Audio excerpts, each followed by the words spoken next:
और वक्त हो गया हमारी स्पेशल रिपोर्ट का। 17 लाख छात्रों ने सीबीएसई की परीक्षा दी, 4 लाख छात्रों ने पुनर्मूल्यांकन में हिस्सा लिया, 40 करोड़ पेज की स्कैनिंग हुई और इसमें गड़बड़ियां भी हुई। छात्रों की शिकायत और राहुल गांधी के सुलगते सवालों के बाद सरकार ने गड़बड़ी तो कबूल कर ली, लेकिन राहुल गांधी ने कथित दागी कंपनी को ठेका दिए जाने को लेकर जो सवाल दागे थे उसका ठोस जवाब धर्मेंद्र प्रधान ने नहीं दिया। ऊपर से राहुल गांधी की मानसिकता पर सवाल उठा दिए, उन्हें हार से हताश नेता तक बता दिया गया।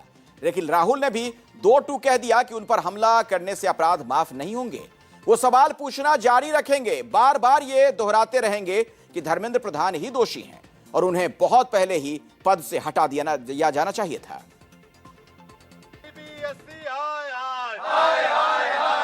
धर्मेंद्र प्रधान इस्तीफा दो। चिलचिलाती धूप, 45 डिग्री तापमान, मुखालिफ मौसम के बावजूद दिल्ली में सीबीएसई मुख्यालय की तरफ कूच कर गए नौजवान। सूनी सड़कें अचानक नारों से गूंजने लगी। युवा पीढ़ी नौनिहालों के साथ हो रहे कथित छल का हिसाब मांगने लगी। ऑन स्क्रीन मार्किंग के कथित गड़बड़ झाले गिनाने लगी। शिक्षा मंत्री धर्मेंद्र प्रधान की इस्तीफे पर अड़ गई।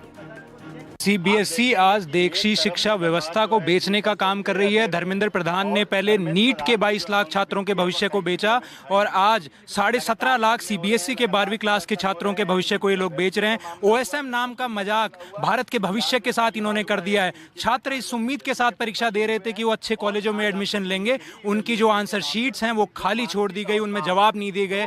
जो छात्र इसके खिलाफ आवाज उठा रहे थे, छोटे बच्चे, उन्हें पाकिस्तानी कह करके, उन्हें उग्रवादी कह करके उनकी आवाज को दबाने का काम ये लोग कर रहे हैं। न केवल भारत के भविष्य को बेच रहे हैं बल्कि एक पूरी की पूरी पीढ़ी को ये लोग कुचलने का काम कर रहे हैं। आंखों पर सीबीएसई के पट्टी बांधी कांग्रेस की छात्र इकाई एनएसयूआई के सदस्यों ने सत्ता से सीधा सवाल दागा कि जब एक ही तरह की गड़बड़ी बार बार हो रही है तो फिर इसे गड़बड़ी की जगह साजिश क्यों ना कहा जाए, जिम्मेदारों को पद से हटाया क्यों नहीं जाए। आखिर लाखों नौजवानों के भविष्य का सवाल है, नौनिहालों के सीने में गुस्से का उबाल है। बिल्कुल सीधा सवाल है। देखिए, जस्ट बगल में सीबीएसई का मुख्यालय है और जो हमारा प्रदर्शन लगातार जारी है वह है जो 12वीं की जो परीक्षाएं हुई हैं, जो हमारे अभ्यर्थी हैं उनकी ओएसएम प्रणाली के मार्किंग के तहत जो कापियां उनकी गलत चेक हुई हैं, वो मानसिक अवसाद से जूझ रहे हैं, वह मानसिक ट्रॉमा से जूझ रहे हैं। हमारी हेल्पलाइन पे लाखों से ऊपर अब तक उनके रिस्पांस आ चुके हैं। सवाल यह है कि जब आपकी पूरी तैयारी नहीं है तो आपने ओएसएम की प्रणाली क्यों लाई। हम आंखों पर पट्टी बांध करके जो सीबीएसई चस्पा है, तो सीबीएसई के मुंह पर यह करारा तमाचा है कि जब आप कापियां चेक कर रहे हैं तो आपकी आंखें बंद हैं, इस वजह से यह गड़बड़ी आ रही है। सवाल यह है कि जब 22 रीजनल हेडक्वार्टर्स आपके हैं तो सिर्फ 5 हेडक्वार्टर्स में या 5 सेंटरों पर आपने उनकी ट्रेनिंग कराई और वो भी परीक्षा से मात्र 1 महीने पहले। आपके टीचर्स नहीं तैयार, आपके लोग नहीं तैयार, तो ये जो 12वीं के छात्र हैं उनको चूहा समझना बंद करिए, उनको प्रयोगशाला में बार बार भेजना बंद करिए। ये कहता है कि स्टूडेंट्स पर तनाव कम हो और वहीं कहीं ना कहीं ऐसी चीजें वो लेकर आ रहा है जिससे स्टूडेंट्स का ब्लड प्रेशर वैसे ही बढ़ जाए। ऐसे ही ये एक्सपेरिमेंट के तौर पर जो मार्किंग स्कीम का जो सिस्टम वो लेकर आए हैं वो एक सरप्राइज टेस्ट की तरह स्टूडेंट्स के सामने आया, जिसमें स्टूडेंट्स को यही नहीं पता कि मार्क्स उन्हें किस बेसिस पर मिल रहे हैं, मार्क्स मिल भी रहे हैं या नहीं मिल रहे। उस सेम आंसर के लिए एक स्टूडेंट को तो फुल मार्क्स मिलते हैं और वही दूसरा स्टूडेंट उसके मार्क्स काट लिए जाते हैं। क्या जो चेकर्स हैं जिनके सामने ब्लड शीट आ रही है, तो इसमें तो हम यही कहना चाहेंगे कि आंख पर पट्टी बांध कर ही वो चेकिंग हो रही है। ये एक्सपेरिमेंट जो स्टूडेंट्स के ऊपर आया है ये सिर्फ एक एक्सपेरिमेंट नहीं है, भविष्य स्टूडेंट्स के भविष्य के साथ खिलवाड़ है जो ये सरकार बार बार करती आ रही है। तो इसी के तौर पर धर्मेंद्र प्रधान जी को इस्तीफा देना चाहिए। पहले नीट पेपर लीक और फिर सीबीएसई परीक्षा के मूल्यांकन पर बवाल। सबसे पहले वेदांत नाम का छात्र शिकायत के साथ सोशल मीडिया पर आया और फिर यह सिलसिला बन गया। चंद दिनों के भीतर सैकड़ों छात्रों ने सोशल मीडिया पर ऐसी ही शिकायत की। कांग्रेस का युवा तुर्क सत्ता के सामने सवालों के शोल लहराने लगा। उड़ीसा की राजधानी भुवनेश्वर में मशाल लिए नौजवानों का यह काफिला यही पूछ रहा है कि आखिर लाखों छात्रों के भविष्य का अंधियारा कैसे दूर होगा। जिस पर अंधेरा फैलाने का इल्जाम है उससे ही रोशनी कौन मांगेगा। जिस तरह इंडिया में 22 से 23 लाख स्टूडेंट के साथ भविष्य के साथ जैसे खिलवाड़ किया गया हायर एजुकेशन डिपार्टमेंट, जो एजुकेशन मिनिस्ट्री की तरफ से। आप देखिए बार बार, ये आज का बात नहीं है, 2026 का बात नहीं है, ये 2024 में भी हुआ था, लेकिन बार बार क्यों ऐसे हो रहा है? स्पष्ट इससे पता चल रहा है कि धर्मेंद्र प्रधान जी जो केंद्र में मंत्री रहे हैं, वो उड़ीसा से मंत्री है। आज आपको पता होगा कि उड़ीसा हमेशा उड़ीसा के बारे में तब चर्चा होता है जब कभी साइक्लोन आता है। अभी ऐसे देश में एक साइक्लोन आया है, और ये साइक्लोन है नीट जो क्वेश्चन पेपर है उसको बेचा गया है, वो लीक नहीं हुआ है, उसको बेचा गया। हम धर्मेंद्र प्रधान जी का रेजिग्नेशन डिमांड करते हैं, और एनएसयूआई की तरफ से जब तक धर्मेंद्र प्रधान रेजिग्नेशन नहीं देंगे तब तक ये धरना, ये प्रोटेस्ट, ये मशाल मार्च जारी रहेगा। एवं आज हम बता रहे हैं, जब तक धर्मेंद्र प्रधान उड़ीसा आएंगे तो उसको कड़ा विरोध किया जाएगा, और उनको जब तक रेजिग्नेशन नहीं देंगे तब तक एनएसयूआई सारा देश में प्रोटेस्ट जारी रखेगा। जब युवा तुर्क सड़कों पर उतरा, शहर शहर सैलाब आने लगा, सिस्टम से हिसाब मांगा जाने लगा, तो शिक्षा मंत्री को भी सीबीएसई मुख्यालय में हाजिर होना पड़ा। हालांकि इस बैठक का हासिल क्या निकला ये तो पता नहीं, लेकिन शिक्षा मंत्री ने जैसे ही मुंह खोला, राहुल गांधी को कोसना शुरू कर दिया। मानो सवाल पूछने वाले पर सवाल उठाने से ही सारे सवाल खत्म हो जाएंगे। राहुल गांधी जी एक अलग मानसिकता में पहुंच चुके हैं। निरंतर चुनाव हारने के कारण वो फ्रस्ट्रेशन में जा चुके हैं। उन्होंने एसआईआर को विरोध किया, उन्होंने ईवीएम को विरोध करते थे, उन्होंने डिजिटल इंडिया को विरोध किया। भारत की वैज्ञानिक प्रगति के साथ तो नहीं है।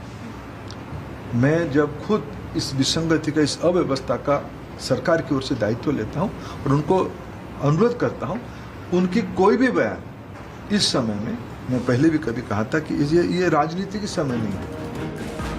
इधर धर्मेंद्र प्रधान ने राहुल गांधी को निशाना बनाया, और उधर राहुल गांधी का जवाब भी आया। दलील ये कि वो इन हमलों से नहीं झुकेंगे, सवाल पूछना बंद नहीं करेंगे, तब तक लड़ेंगे जब तक आप कुर्सी नहीं छोड़ेंगे। सोशल मीडिया प्लेटफॉर्म एक्स पर राहुल गांधी ने धर्मेंद्र प्रधान के बयानों को टैग करते हुए लिखा, धर्मेंद्र प्रधान जी, आप मुझ पर जितना चाहे हमला कर सकते हैं, लेकिन इससे आपके अपराध माफ नहीं होंगे, और ना ही इसमें मैं 18.5 लाख बच्चों के लिए जवाब मांगने से रुकूंगा। सीबीएसई ओएसएम का ठेका कोई एमपीटी को क्यों दिया गया, जो कंपनी अपने पुराने नाम ग्लोबरीना के तहत पहले से ही विवादों में घिरी हुई है? ये किसके आदेश पर किया गया? पृष्ठभूमि की जांच क्यों नहीं की गई? कोई एमपीटी के प्रबंधन और मोदी सरकार के बीच क्या संबंध है? या तो आपने पृष्ठभूमि की जांच की और फिर भी आगे बढ़ गए, या आपने बिल्कुल भी जांच नहीं की। दोनों ही मामलों में आप दोषी हैं। जिम्मेदारी की बात करें तो अगर प्रधानमंत्री को परवाह होती तो उन्हें लाखों छात्रों के भविष्य को बर्बाद करने के लिए आपको बहुत पहले ही बर्खास्त कर देना चाहिए। धर्मेंद्र प्रधान ने राहुल गांधी के आरोपों पर सिर्फ इतना ही कहा कि उसका उत्तर सीबीएसई बुधवार को ही दे चुकी है। बारे में कल सीबीएसई ने अपने जिम्मेदारी के साथ अपना उत्तर दिया है। भारत सरकार की जो प्रोक्योरमेंट पॉलिसी है उसी के तहत उन्होंने किया है। उसके ऊपर मैं आश्वस्त करता हूं, अगर ऐसे कुछ गड़बड़ी हुई होगी तो किसी को हम स्पेयर नहीं करेंगे। हालांकि धर्मेंद्र प्रधान के इस बयान के सोशल मीडिया में भी खूब आलोचना हुई। टिप्पणियों में यह कहा गया कि धर्मेंद्र प्रधान इस्तीफा देने के बजाय लीपापोती कर रहे हैं, जो पूछा गया वो छोड़कर सब बता रहे हैं। एक तरफ तो कहते हैं कि मैं इसकी जिम्मेदारी लेता हूं, लेकिन दूसरी तरफ वो कुर्सी से भी चिपके हुए। तो सीबीएसई ने राहुल के सवालों का क्या जवाब दिया, ये जानना जरूरी है। लेकिन इससे पहले जानिए वो सवाल जो राहुल गांधी ने उठाया। All CBSE students and their parents, unbelievable details are emerging about the exam you just took. Coempt, the company that did the OSM for your exam, was actually called Globarina. Globarina has carried out this scam twice before in Telangana. Once in the board exam in Telangana in 2019, and after that again in Telangana in 2023. The same OSM-based errors were responsible for the death by suicide of 23 young Indians in Telangana. It was all public information. It was known to everybody. And yet, for some hidden reason, the CBSE chose the same company again. It took us 30 seconds to figure out that this company was earlier called something else. I'm absolutely certain that the people in CBSE and the government of India were aware of this company's background. Now I want every single CBSE student and their parents to share this video and ask the following questions to the government and the Prime Minister. First, why and by whom was COEMPT given the CBSE contract? Second, which procedures were circumvented to give COEMPT this contract? If we could figure out in 30 seconds that this company earlier had a different name, why didn't the CBSE figure this out? And why were no background checks done? Third, and most important, what is the exact relationship between COEMPT management and the Modi government? CBSE students right now and their parents are anxious, they've been traumatized. And the Prime Minister of India has nothing to say. An independent judicial probe and an SIT are required to find out the real culprits behind this crime. We stand with the students and we are to help and protect you in any way we can. Thank you. Video के साथ राहुल ने एक post भी लिखा था। सवाल ये कि कोई एमपीटी को सीबीएसई का ठेका क्यों और किसके कहने पर दिया गया? कोई एमपीटी प्रबंधन और मोदी सरकार के बीच आखिर क्या संबंध है? और दावा ये कि वो इस साजिश के तह तक जाएंगे, इस भ्रष्टाचार को जड़ से उखाड़ फेंकेंगे। अपने पोस्ट में राहुल गांधी ने लिखा था कि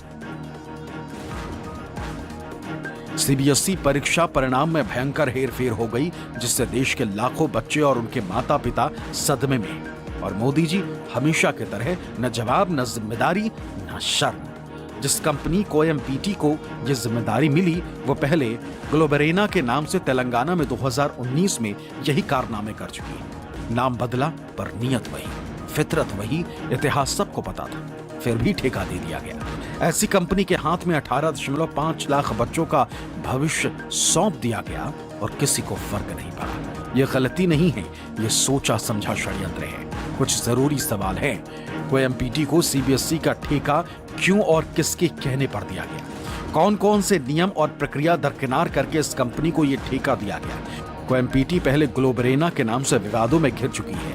यह सीबीएसई को क्यों नहीं पता चला? बैकग्राउंड चेक्स क्यों नहीं किए गए? COEMPT प्रबंधन और मोदी सरकार के बीच आखिर क्या संबंध है? हम मांग करते हैं कि इस पूरे घोटाले के असली दोषियों को सामने लाने के लिए स्वतंत्र न्यायिक जांच और SIT का गठन तत्काल किया जाए। सीबीएसई के जिंसी साथियों, आपकी मेहनत, आपका भविष्य कोई चुरा नहीं पाएगा। हम इस साजिश की तह तक जाएंगे और इस भ्रष्टाचार को जड़ से उखाड़ फेंकेंगे। राहुल के इस पोस्ट के बाद सीबीएसई का जवाब आया। सीबीएसई ने ठेका से जुड़े सवालों को सिरे से खारिज कर दिया। राहुल के पोस्ट को टैग करते हुए सीबीएसई मुख्यालय ने एक्स पर लिखा, सीबीएसई COEMPT एडुटेक को ठेका दिए जाने के संबंध में लगे आरोपों को खारिज करता है। यह आरोप त्रुटिपूर्ण, भ्रामक और तथ्यों पर आधारित नहीं है। सीबीएसई ने एजेंसी को ठेका देने में सामान्य वित्तीय नियमों के प्रोटोकॉल का पूरी तरह से पालन किया। सीबीएसई ने बोर्ड परीक्षा 2026 की उत्तर पुस्तिकाओं के डिजिटल मूल्यांकन के लिए केंद्रीय सार्वजनिक खरीद पोर्टल पर 28/8/2025 को निविदा जारी की थी और योग्य बोलीदाता को ठेका दिया था।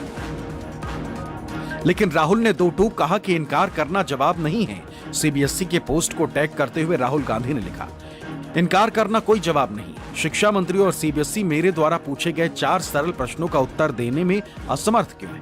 18.5 लाख छात्रों का भविष्य खतरे में, उन्हें सच्चाई जानने का अधिकार है। इससे पहले राहुल गांधी ने सोशल मीडिया पर एक और बड़ा हमला बोला।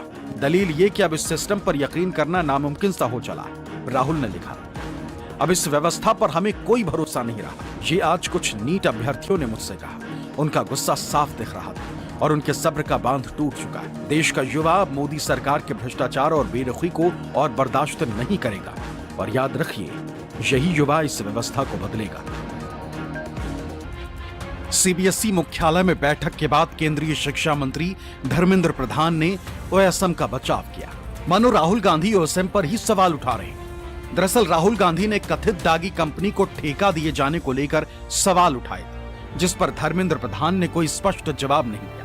यही वजह है कि कांग्रेसियों ने सवाल दागा कि जिस शख्स के शिक्षा मंत्री रहते 2 बार नीट के पेपर लीक हो गए, सीबीएसई के मूल्यांकन पर सवाल पैदा हो गए और एसएससी की परीक्षा में भी अव्यवस्था हो गई, उस शख्स की दलीलों का मतलब क्या है? सीधी बात तो यही है कि अब उन्हें कुर्सी छोड़ देनी चाहिए, वरना देश का नौजवान उन्हें हटा देगा। आज हमने जो सीबीएसई की 12th की जो एग्जामिनेशन लेके कुछ विषय सामने आई है, उसकी एक रिवैल्यूएशन अभी शुरू होगा। 17 लाख विद्यार्थी परीक्षा दिए थे, उनमें से हर एक की जो कॉपी उन्होंने आंसर किया है, इससे 98 लाख कॉपी पे उनकी उत्तर सुरक्षित है। 98 लाख कॉपी यानी एक एक कॉपी में 40 पेजेस, लगभग 40 करोड़ स्कैन कॉपी, जिसके ऊपर पहली बार सीबीएसई ने एक इवैल्यूएशन प्रोसेस किया, OSM उसको कहा।